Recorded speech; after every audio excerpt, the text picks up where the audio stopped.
Hi, my name is Amanda Rose, and today I'll be presenting my physics teaching presentation. First thing we'll be talking about is post-processing. So what is post-processing?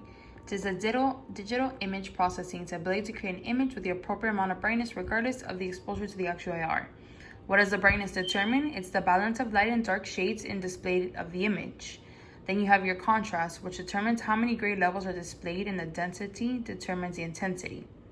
As well, you have your ROI, your region of interest, which are samples within a data set identified for a particular purpose. So example, you want to measure a tumor of some sort, they can know the exact size of this.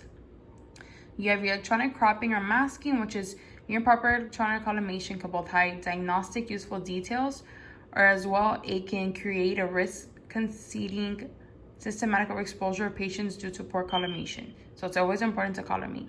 Then they also use stitching, which is pretty much taking multiple images together, like for your C-spine, L-spine, T-spine, and pretty much putting them together. Here's an example of your electronic collimating and your stitching. Next, we have our display monitors. You have your viewing conditions, which are ambient light. Your excessive ambient lighting has a deleterious effect on visualization of normal and normal structures, meaning it just pretty much has a bad effect on these images. Your spatial resolution is your pixel size and pixel pitch. The spatial resolution is a term that refers to the number of pixels that are used to construct a digital image. Then you also have an example of that. It could determine the quality of an image, describe how detailed an object can be represented in this image. Your pixel pitch describes the distance between the dots in an image. The smaller the distance between the pixels, the better resolution.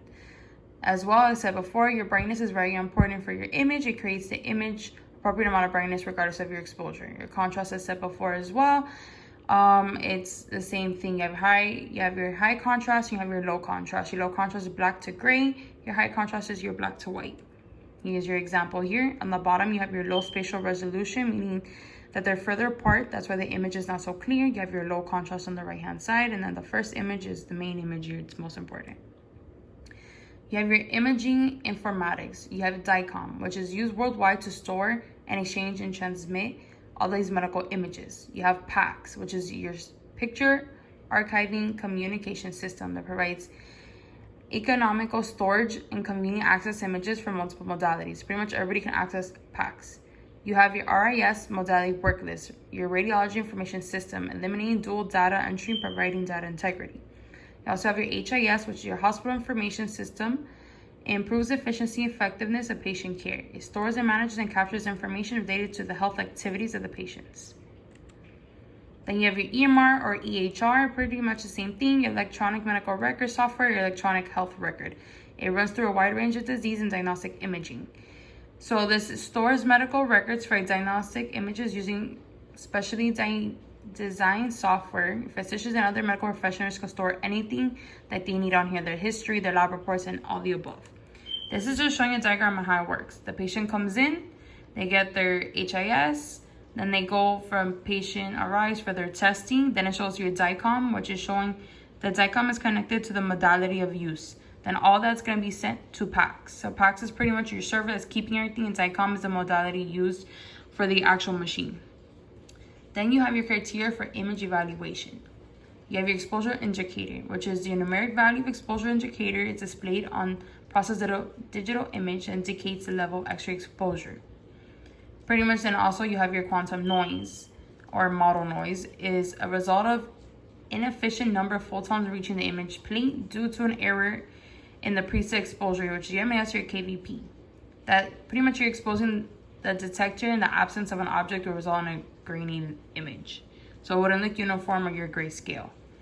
Then you have your gross exposure error, loss of contrast saturation, which is your under exposure, the deliver incorrect exposure indicator. And as before I explained, you have your contrast, your short scale, and your long scale.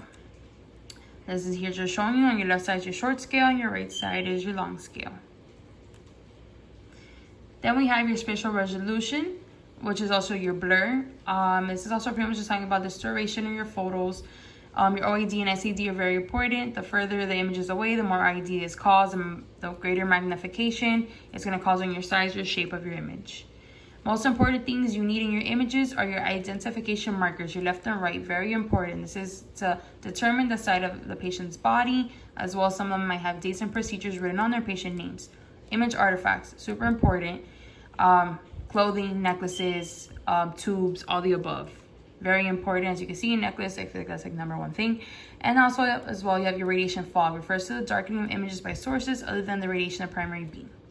And this is it.